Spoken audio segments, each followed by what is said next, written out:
হানাপাড়া তালবাগান শুভ রথযাত্রার আনুষ্ঠানিক উদ্বোধন হলো ১৬ই জুলাই ২০২৬। তৃতীয় বর্ষের মাঝি পরিবারের পক্ষ থেকে রথের আয়োজনের উদ্যোক্তা সমাজসেবী জয়দেব হালদার। এই আনুষ্ঠানিক উদ্বোধনে উপস্থিত ছিলেন রাজারহাট গোপালপুর নবনির্বাচিত বিধায়ক তরুণজ্যোতি তিওয়ারি। এছাড়াও উপস্থিত ছিলেন মণ্ডল ৩-এর সভাপতি শম্ভু দাস এবং অনুষ্ঠানে উপস্থিত ছিলেন তথ্য সংস্কৃতি মন্ত্রী পূর্ণিমা চক্রবর্তী। দেখুন তার কিছু অংশ আমাদের ক্যামেরায়।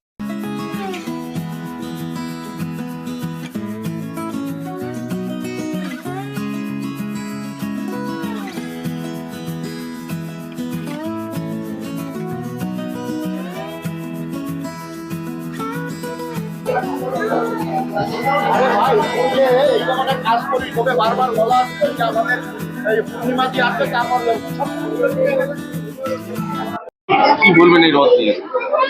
আজকে আমি খুবই আনন্দিত, খুবই খুশি। মহাপ্রভু জগন্নাথ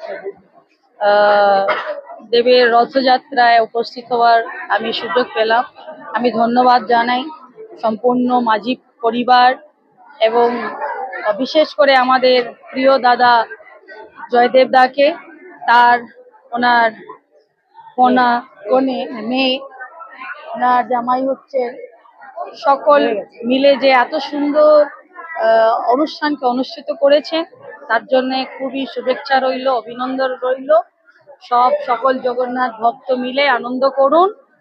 আর রথযাত্রা হ্যাঁ, বার্তা দেবেন মহাপ্রভু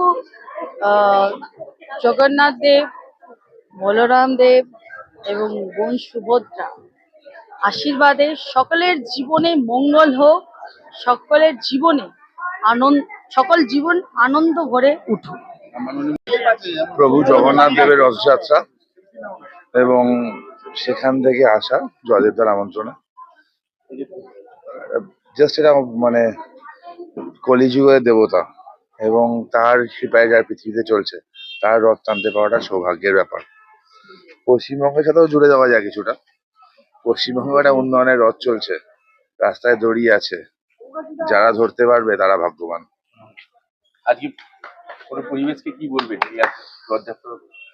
পরিবেশটা ভালো, ওভারঅল পশ্চিমবঙ্গের পরিবেশই এখন ভালো। সনাতনীদের জয় জয়কার, সনাতন রক্ষা পাচ্ছে, হিন্দুত্ব রক্ষা পাচ্ছে। তো আগে তো মানে জয় জগন্নাথ বলাও জ্বালা ছিল, জয় শ্রীরাম বলাও জ্বালা ছিল। অদ্ভুত ভাবে মানে হিন্দুদের ৪ ধামের এক ধাম পুরী ধামকে দীঘায় নিয়ে চলে আসলো ইগো ধাম হিসাবে। একজনের ইগোর জন্য জগন্নাথ দেবের একটা মন্দির মানে দীঘাতে করে জগন্নাথ ধাম বানিয়ে দিয়েছিল। এবার এই বিধানসভাতেও দেখলাম আমি বিভিন্ন জগন্নাথ মন্দির প্রতিষ্ঠা হয়েছিল এবং সব কটার নাম অদ্ভুত হবে শ্রীক্ষেত্র। শ্রীক্ষেত্র তো একটাই হয়। আজকের এই জগন্নাথ দেবের রথ সারা পশ্চিমবাংলা শুধু নয়, সারা ভারতবর্ষে এই রথযাত্রা চলছে। এটা আমাদের ৪ ধামের একটা ধাম। সবাই জানেন যে পুরীর রথযাত্রা শুরু হয়ে যাওয়ার পর তারপর থেকে বিভিন্ন জায়গায় রথযাত্রা শুরু হয়। সেই অনুযায়ী আমাদের এই রথযাত্রায় ৩ বছরে পড়েছে। আমার যে নাতনি, সেই নাতনিকে দিয়েই রথের সূচনা হয়েছিল।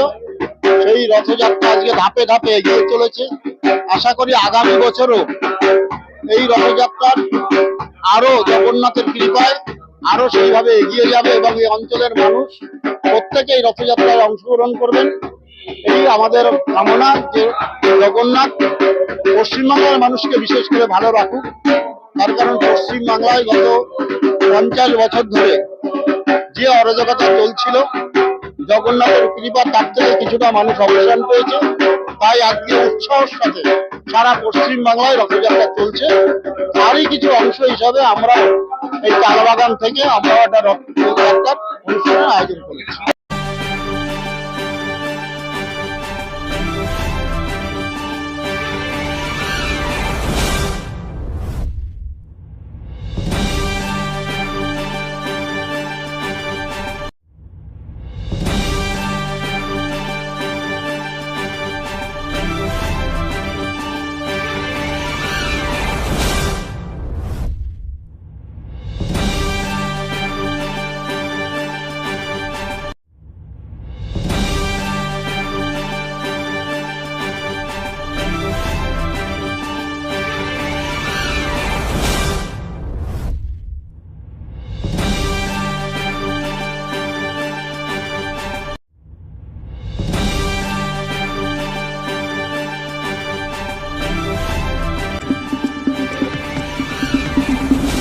চোখ রাখুন বিশ্ববার্তা টিভিতেই, যার সততাই শেষ কথা। Audio Jungle.